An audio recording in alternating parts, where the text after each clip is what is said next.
עצמי עיניים. אני אלמד אותך להתנשק. בסדר, ממש. מה, תחשבי על זה פעם ראשונה שלך.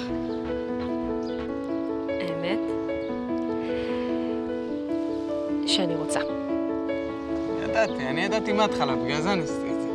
בדיוק אתמול עלינו עם המשפחה שלי לקבר של בבא סאלי, ובאמת כולנו ביקשנו להתנשק איתך. אז בוא תספר לי, מה אתה מתכנן? מה, יש לך איזה ראייה שתגרום למשטרה לשחרר אותם? הנה, די, אל תדברי שטויות. כן, אבל זה משפט, זה עורכי דין, זה הוכחות, יונתן, אנחנו לא מכירים את הדברים האלה. אז מה את מציעה, להתייאש? לא להתייאש.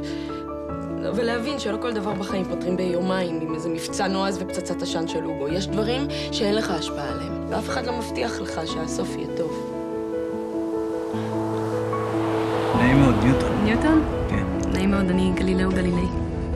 תסתכלי עליי רגע, גלילאו.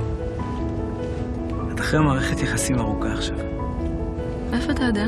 העיניים שלך הם המראה האחורית של הנפש.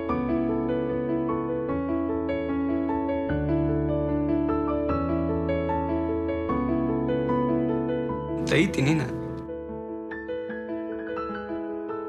אני אוהבת אותך. כולם מוכנים, עוברים לשלב ב'.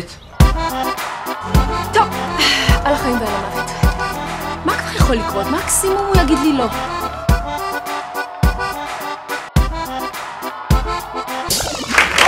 בראבו! איזה קטע שנינו חושבים אותו דבר, אה? אחי, אם אנחנו חושבים אותו דבר, אתה בטח יודע על מה אני חושבת עכשיו.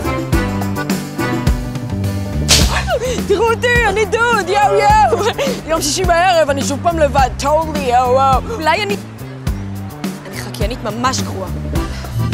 אם תהיה שקט, אולי גם אתה תוכל לשמוע את הדרדסים. בדיוק היום למדתי את פרשת וינשק, אבל עזוב, זה בטח לא מעניין אותך. לא וינשק. השם ישמור. אני לא יכולה איתך, ניוטון. אתה גם מביא לי וויסקי, אתה גם מצחיק אותי.